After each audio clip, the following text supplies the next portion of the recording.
Ta kota ma piłkę. To nie jest nasza piłka, ona ją po prostu znalazła. Co? Jedziemy?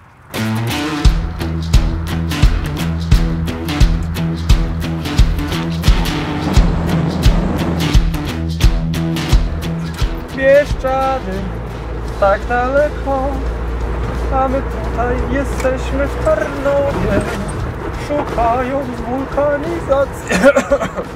Z tego co zauważyliśmy, już trochę jedziemy i jesteśmy teraz w Tarnowie, bo złapaliśmy gumę, ale przed wyjazdem, więc trzeba teraz gumę naprawić. I druga rzecz to trzeba umyć samochód, bo wczoraj tak strasznie padało, to nie jest prawda, ale po prostu jakieś się zabrudziły szyby, nie wiem skąd. Szybko, bo impulsy lecą. To jest absurd jakiś. Przecież wulkanizator powinien być w mieście przynajmniej jeden czynny. No przecież chyba to nie jest tak, że ludzie łapią gumę tylko w tygodniu. Do 13. Moja świadomość Bieszczad była totalnie inna. Myślałem, że jest tak, że tutaj wjedziemy i już nikogo nie będzie i nie spotkam żadnych ludzi, a przede wszystkim nie zobaczę billboardów. A ilość billboardów na przykład w Sanoku jest przytłaczająca, tak jak w Radomiu. Ja pierdolę, no kurwa, czy naprawdę uda się znaleźć w końcu wulkanizację jakąś? No, teraz już czuję Bieszczady, a nie tam mnie pytasz w Sanoku, czy ja czuję Bieszczady.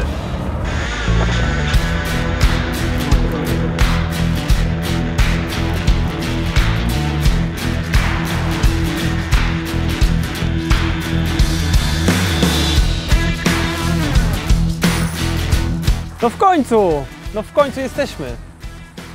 A co ty tu w ogóle robisz? Jak ty się tu znalazłeś? Przecież przyjechałeś ze mną.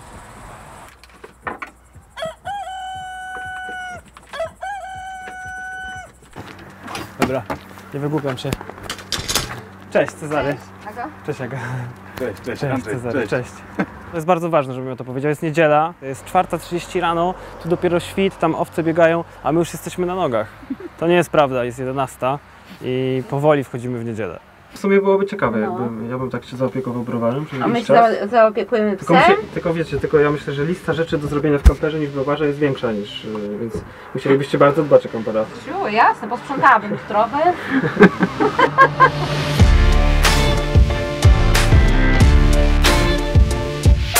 Tu jest bar. Tutaj można u Agnieszki przy nalewakach spróbować 6 różnych piw. My teraz tego nie będziemy robić, tylko idziemy zobaczyć Kadzie. A jeżeli ktoś z Was naprawdę chce pójść ekstremalnie, to może sobie w naszej cudownej wodzie umyć dłonie w naszych toaletach, ponieważ ta woda zasila cały browar. Nie tylko warzelnie, ale cały browar.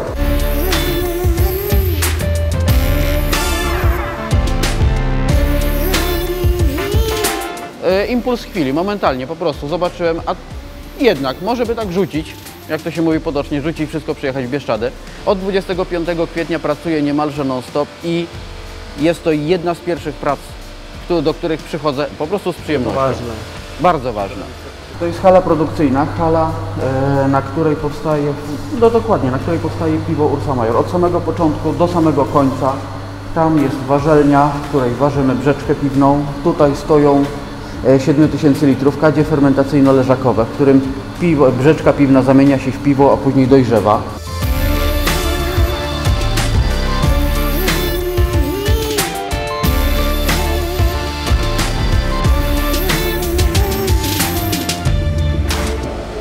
A o czym myślisz, jak napełniasz takiego kega?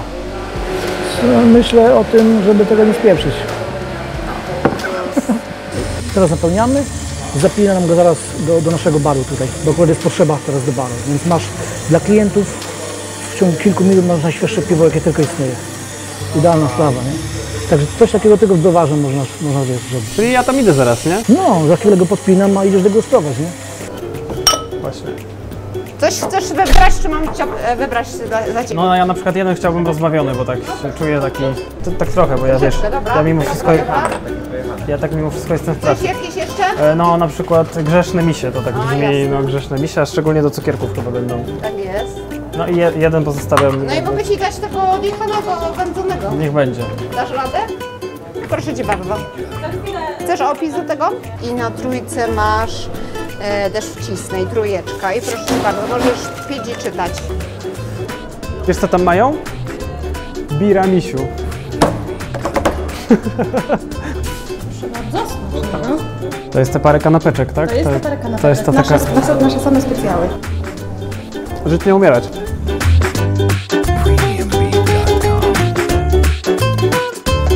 Wiesz, no, praca bywa ciężka tutaj, nie? Praca, ale jeżeli traktujesz pracę jako zabawę, to się właściwie bawisz całe życie, nie? To nie pracujesz, nie? To bawisz się? Ja się bawię, ja się doskonale tu bawię.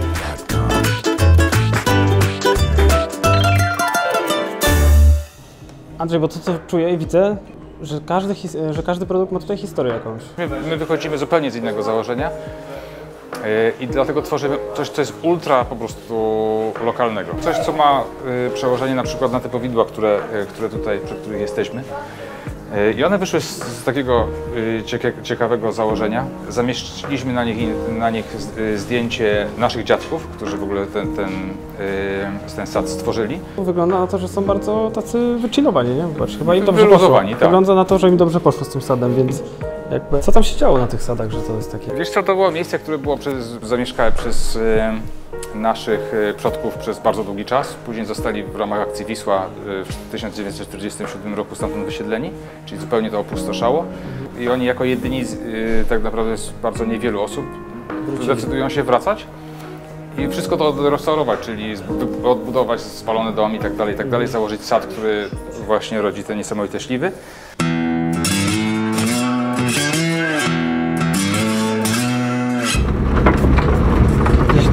Krzysiek nas wiezie. Pokazać nam jakieś drzewa, jakieś sady, ale no muszę przyznać, że na razie się nie zapowiada.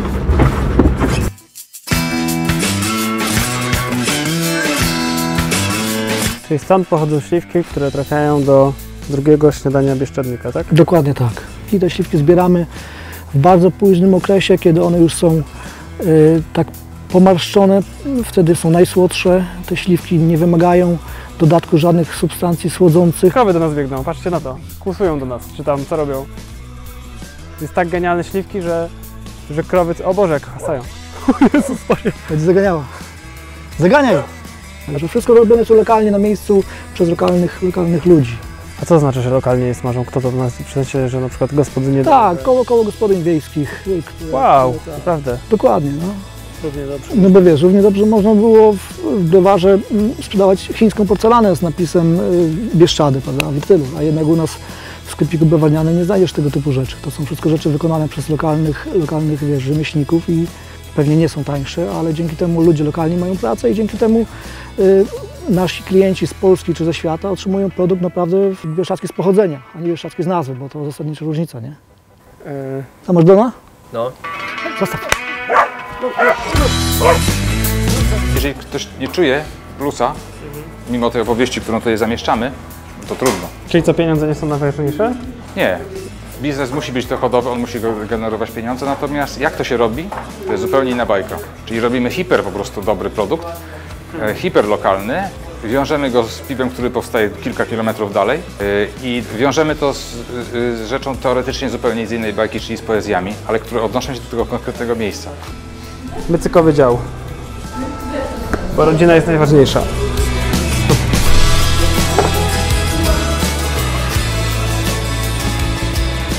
Tam za szybami dzieje się magia.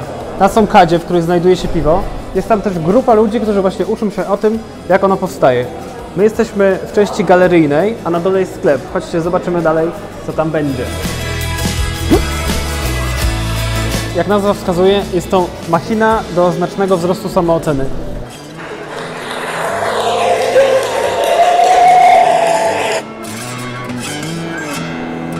Kto by pomyślał?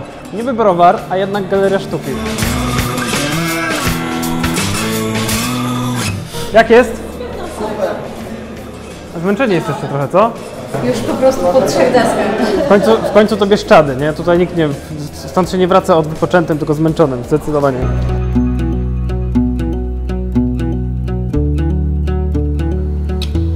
Gdzie my jesteśmy i co tu się dzieje? To jest mój taki mostek kapitański, tutaj steruję procesem produkcji brzeczki. Czyli tutaj dzieje się pierwszy proces produkcji piwa. Jesteś też kontrolą jakości tutaj pewnie, co? Tak, ja tutaj czuwam nad wszystkim, począwszy od ważenia, sprawdzam piwo na etapie fermentacji, leżakowania, no i oczywiście później już jak jest rozlane do butelek, to też od czasu do czasu trzeba go spróbować. Tu jest taka pani Agnieszka, co waży. To pani jest tą panią Agnieszką? Pani jest tą panią Agnieszką? Jak się z tym czujesz, jak tak ludzie tutaj przyjeżdżają i próbują twojego piwa? No miło to jest takie miłe. Fotografują się, czy mogę sobie z panią zrobić zdjęcie. Robią film. Także jest to strasznie miłe. Jak go spróbowałem, no to też doznałem pewnego rodzaju objawienia. Jak pani sobie robiłem radę? No jak do swojego piwa się nie napijesz? Wiesz, ja muszę tutaj stać, wiesz, być do 19. Ale po 19? Zachować trzeźwy umysł. Po 19 tak tutaj rozumiem. Nie, też nie. To się tak wydaje, wiesz, Ja wiem, że bo to jest takie jak ktoś ma browar, to w ogóle od rana do wieczora chodzi za pruty. Nie. Wiesz co, powiem Ci tak, że dużo ludzi, pierwszy łyk jest trudny. Bardzo. Spotykam się podczas degustacji. Mówią pani, nie? Ja to tak w zasadzie piwa nie piję, nie lubię piwa. Ale coś bym się napiła. No to idą misie albo grzeszne misie.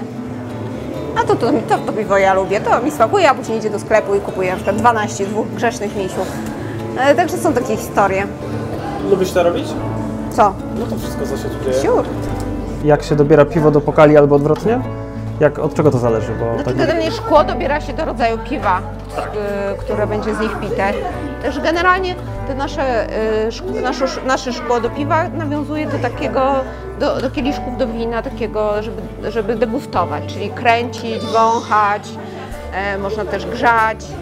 Czyli jak biorę taki pokal, nazywa się to pokal, tak? Tak. Biorę taki pokal, to nie wlewam sobie od razu całego piwa, tylko nalewam je trochę, tak? No tak jest, tak by było najbardziej profesjonalnie. To takie piwo, które albo się kocha, albo się nienawidzi, to jest też wcisnej. To jest piwo wędzone. Tak, to jest wędzone piwo. Słyszałem o nim właśnie. Także o smaku oscypka, wędzonej śliwki, suszu wigilijnego.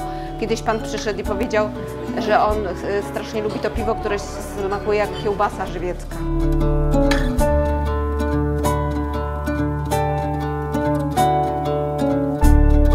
Natomiast okazuje się, że sprzedaż piwa czy miejsce, w którym jesteśmy, nagle zaczyna być widnią do zupełnie innych działań. Jeżeli nagle podejmujemy decyzję, dobra, nie kosimy trawy. Ludziom się zaczyna to podobać. Znaczy, nie wszystkim. Na przykład na Facebooku nam wypisywał jakieś straszne, niezłe opinie. Jeden facet tutaj przyjechał, mówi, myślał, że jest zamknięte, bo jest niewykoszone. A trzeci przyjechał, mówi, a to pewnie, że się zbankrutowali, bo nie macie pieniędzy na koszenie trawy, no nie? W drugim roku przyjechał facet i mówi, tak widocznie ma być. I dlatego daliśmy tabliczki z informacją, dlaczego nie kosimy trawy.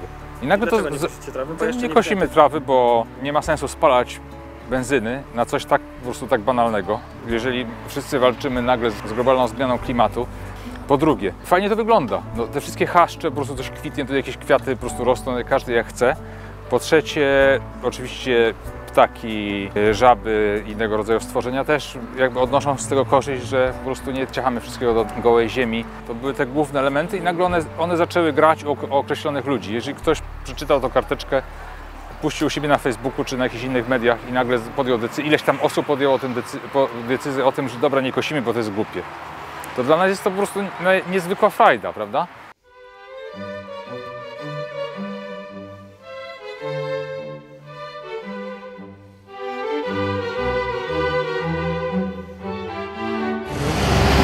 Chcemy przejść na fotowoltaikę tutaj, tylko że na razie jeszcze trwają prace nad tym, jak to zrobić. To musicie mnie podpytać, bo ja tutaj mam. O proszę, No, 280 W panel, tylko że elastyczny ze względu na to, że to jest kamper i nie mogę za zbyt ciężkich rzeczy wozić na dachu.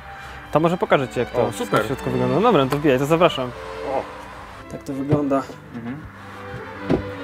W kamperze też jest taka sytuacja, że jest energoblok, który odpowiada za to, żeby jak samochód jedzie, żeby ładować też akumulatory, oraz można się podłączyć pod 230 z jakiejś zewnętrznej sieci. Żarówka tutaj są mocniejsze, możemy sobie ją spalić. Dostaje też informacje, jakie jest zużycie aktualne, 0,3 A. Mamy, ile ładujemy baterii w sumie. Wszystkie gniazdka, czyli 5-6 gniazdek na raz używamy do tego, żeby cały sprzęt ładować i o dziwo się da. Można z tym żyć. Da się. Jest tutaj instalacja wodna, elektryczna i gazowa. No to zaczyna się od tego, że mam tutaj 100-litrowy zbiornik na czystą wodę. A możesz zobaczyć. Następnie ta woda idzie, jeżeli chcemy, do boilera, który jest boilerem gazowym i podgrzewa nam wodę. Więc Andrzej jest tak właśnie, że odpalamy. Chwilę czekamy, gaz płynie. Iskra. Ignition. Tu była sekunda. Już się grzeje. Teraz za parędziesiąt minut mamy ciepłą wodę. W tym zbiorniku mamy wodę? Mamy ciepłą wodę, 10 litrów i w temperaturze od 30 do 70 stopni. 70 stopni parzy różne części ciała, więc trzeba uważać. Mamy tu też taki zwykły piecyk gazowy na to, że gaz się pali. Można też włączyć nawiew, który rozprowadza ciepłe powietrze. Tu są takie wyloty. Jedziesz i się po prostu nagrzewasz. Co jest fajne w tym wszystkim, że masz nagrzewanie do łazienki. Światełko. Duże lustro, bo to ważne, żeby sobie czasami na siebie popatrzeć. O Jezus Maria. Toaleta z kasetą wyciąganą od zewnątrz, z działającą spłuczką, wiadomo. Prysznic. No proszę. Prysznic. I kolejne zabawki. Niby taka mała przestrzeń, a tyle rzeczy się tutaj mieści. Co tam masz? Tutaj kuchenka gazowa. Lodówka działa na gaz. Ja tego nie rozumiem, nie? Ale ona działa na gaz. Tam się pali płomień i ona chłodzi. A jak to wygląda u Ciebie? U nas? Katakumby, nasze tajemnicze miejsce, gdzie gromadzimy życiodajną moc. Tutaj? Tak. Uwaga. To jest specjalna ciecz, dzięki której powstaje życie. Tadam! Co tutaj jest? Gromadzimy wodę, która płynie z dachu deszczową i później ją używamy do podlewania albo do zasilania tego oczka z żabkami. Wow. Ten zbiornik, czyli 5000 litrów, napełnia się, drugi 5000 litrów napełnia się w ciągu godziny dobrego deszczu. Cholerny roślinofil.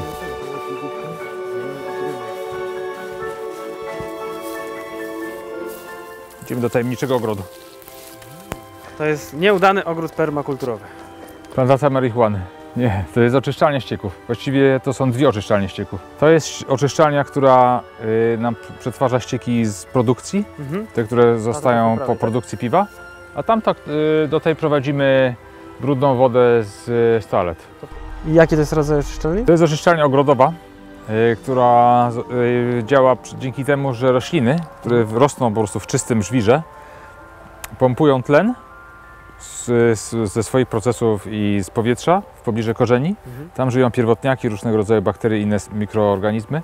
I to one robią całą robotę, czyli oczyszczają, wyciągają tak naprawdę coś, co dla nas jest zanieczyszczeniem, a dla nich jest doskonałym żarciem. Tak. Wyciągają i wypuszczają z tego czystą wodę.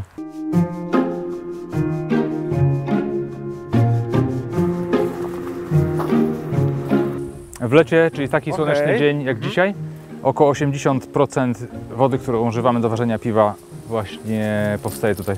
Przez całe lato, czyli w zasadzie od 1 kwietnia do października, albo nawet jeszcze później, w ogóle nie odpalamy pieca. A Ty miałeś jakieś doświadczenie wcześniej z tego typu systemami? Tak, tak. Czy dużo rzeczy zaczęło się na ranczu, jeżeli chodzi i o energię, i o własne jedzenie. Także staramy się przeszczepiać te rzeczy, które zostały tutaj przez nas wcześniej przetestowane, staramy się przeszczepiać tutaj. W jakim ranczu?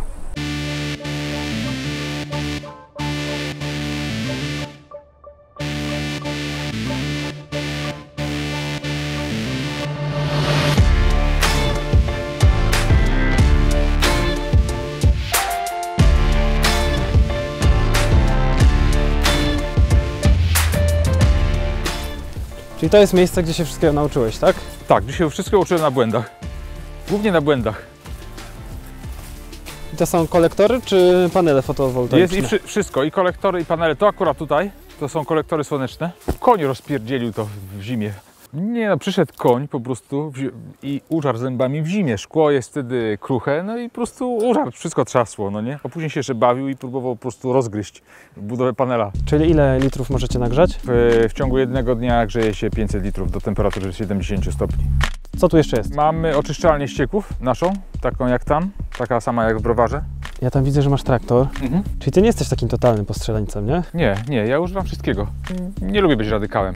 Lubię wykorzystywać jakby to, co nam daje cywilizacja, ale mam możliwość zupełnie niesamowitą mieszkania w takim miejscu, gdzie wybieram to, co chcę. Że wiesz, że oczywiście można się odciąć, mieszkać na pustkowie nie chcieć mieć z nikim kontaktu, ale to nie nasza bajka. Po pewnym czasie musisz mieć jakiś zdrowy po prostu kontakt z ludźmi i to można sobie dawkować. A wy macie bardzo zdrowy kontakt w browarze, prawda? Tak. A tutaj są panele fotowoltaiczne. I co zasilasz tym? Wszystko. Czyli tamten budynek, tamten budynek i jeszcze jeden budynek. I to wystarczy? I do tego jest jeszcze turbina wiatrowa, ale ona działa głównie jesienią, w zimie i wiosną. A to jest główne źródło zasilania teraz, w lecie. Wiesz, nie zawsze świeci słońce, nie zawsze wieje wiatr i w takich przypadkach musisz się powstrzymać od zrobienia rzeczy człowiekowi, który mieszka w mieście, nigdy nie przychodzą do głowy. Że jeżeli masz mało prądu w bateriach, no to niekoniecznie w tym danym dniu musisz robić pranie, prawda? I to uczy też pokory, prawda? Ja tutaj czuję w ogóle taki rodzaj takiego nowoczesnego kontaktu z naturą prawdziwie. Wiesz, o co chodzi, nie? Że poddajesz się tej sezonowości, ty jakby nie wpływasz na tą naturę negatywnie. Ale zawsze ta technologia może zawieść. To jest zawsze, w naszym przypadku też były sytuacje, gdy strzelił piorun i część instalacji uległa uszkodzeniu. I po pierwsze musisz wtedy jakoś sobie poradzić, a po drugie musisz ją umieć naprawić. Jeszcze jak na jakiejś stacji kosmicznej w niektórych przypadkach, bo ściągnięcie tu elektryka, no to graniczy po prostu z cudem, prawda? Także rancha raczej będzie trwało tak jak trwa i jest fajne, będziemy jeszcze bardziej je zapuszczać. Tak jak widać, nie kosimy trawy, przestaliśmy robić jakieś tam rzeczy, które niekonieczne są do robienia. Bardzo fajnie zaczynają się jakieś zwierzaki to jest sprowadzać. Tutaj ryją dziki, tutaj przychodzą niedźwiedzie, tam po prostu krążą, podchodzą wilki i tak dalej. I myśliwi, ale ich to będziemy gonić.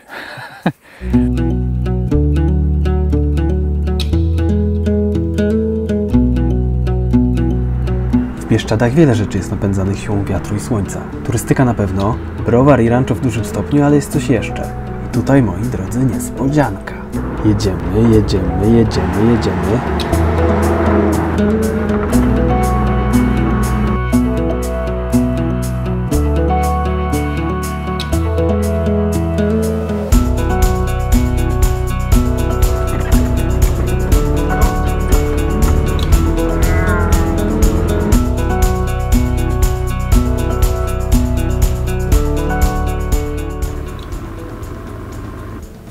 Dzień dobry, witamy. Już czyściutka. Live your dream, go gliding. Zdecydowanie to jest twoje marzenie? Żyjesz swoim marzeniem? Tak, już od 20 paru lat w Bieszczadach jestem. Przyjechałem z Podhala i spełniam swoje marzenia, ale też spełniam marzenia innych o lataniu i sny o lataniu. A dlaczego właśnie Bieszczady?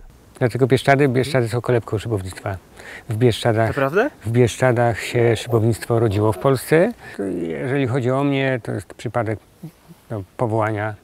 Jeszcze nie miałem 7 lat, jak już wiedziałem, że będę latał. Jak się rozpoczyna to latanie szybowcem? To jest ekologiczne, czy nie jest ekologiczne? Bo tam jest, wiesz, kanister 20 litrów. Kanister ropy, no to jest jak najbardziej ekologiczny, bo on tylko jest wyłącznie do wyciągarki, która wyciąga ten szybowiec. To jest 25 sekund wyciągania i tam schodzi 0,5 litra ropy, więc to szybko się odbywa z prędkością ponad 100 na godzinę i potem lina się odpina i szybowiec z wysokości 300 metrów, 400 metrów zaczyna sobie swobodnie szybować i to już jest ptak. Czyli tylko wiatr, no i słońce jeszcze, ale to słońce to robi... Słońce robi termikę. Słońce robi termikę. I prądy. W środku... Prądy unoszą szybowiec. I ptaki, i my współdziałamy z tym wszystkim, ponieważ latamy wspólnie w tych samych kominach. My do nich, one do nas przylatują i wykorzystujemy te same uwarunkowania. Jesteśmy w komitywie. Nikt nikogo się nie boi, nikt nikomu nie robi krzywdy. Latamy Jakiś wspólnie. hałas, dźwięki? Szum. Delikatny szum cięcia powietrza. Będzie krótki, a czy intensywny, tak?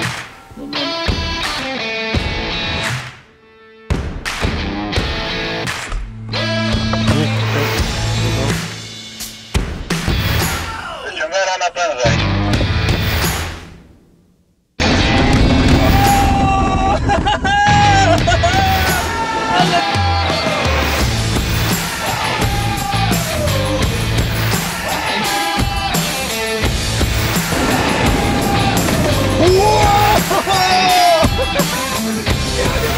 Nie zrozumieć, co tu się właśnie wydarzyło. Wow!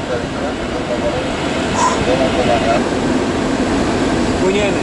płyniemy.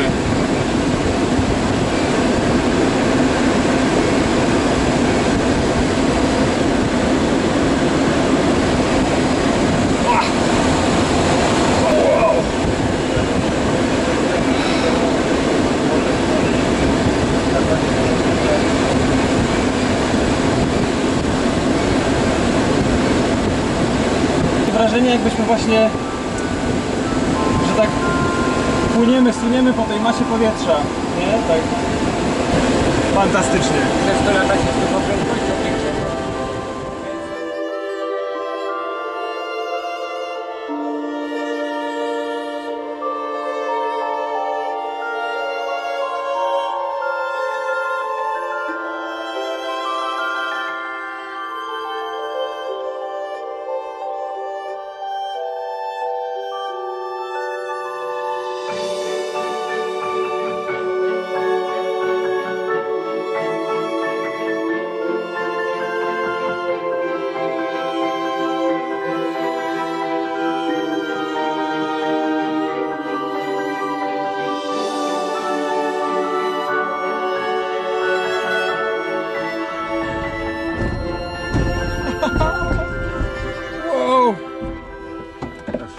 Wow, to było coś.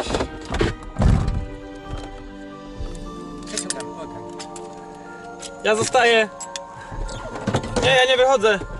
Ja już dzisiaj nie mówię, że szybowcem się lata, tylko pływa, bo będąc tam u góry, poruszając się z taką prędkością, naprawdę czuć, jak statek powietrzny płynie, ślizga się na tej masie powietrza. To jest niewyobrażalne, naprawdę. Ja nigdy nie przeżyłem czegoś takiego. Ewidentnie, Jacek, nie masz się co zastanawiać, tylko wskakiwać i... Nie! Mamy to!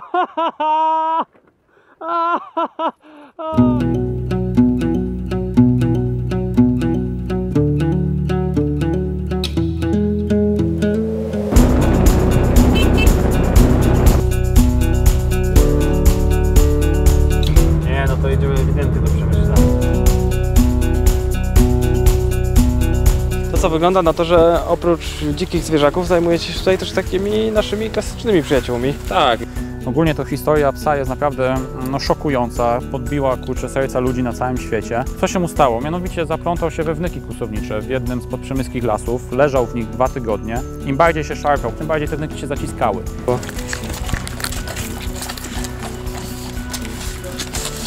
Wyobraźcie sobie, że zupełnie kalekie pary bocianów składają jajka na wiosnę, około 10-15 sztuk, z czego wypływają nam się zupełnie zdrowe pliskaki, które my w ramach naszej bocianiej szkoły latania potem przystosowujemy do wrześniowych odlotów.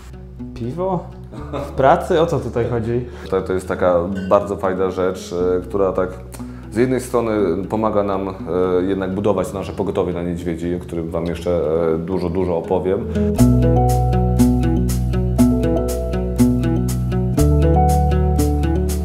Każde zwierzątko, które do nas trafi, czy to jest niedźwiedź, czy wilk, czy ryś, czy malutki wróbelek, czy jakaś mysi królik, to otrzymuje pomoc.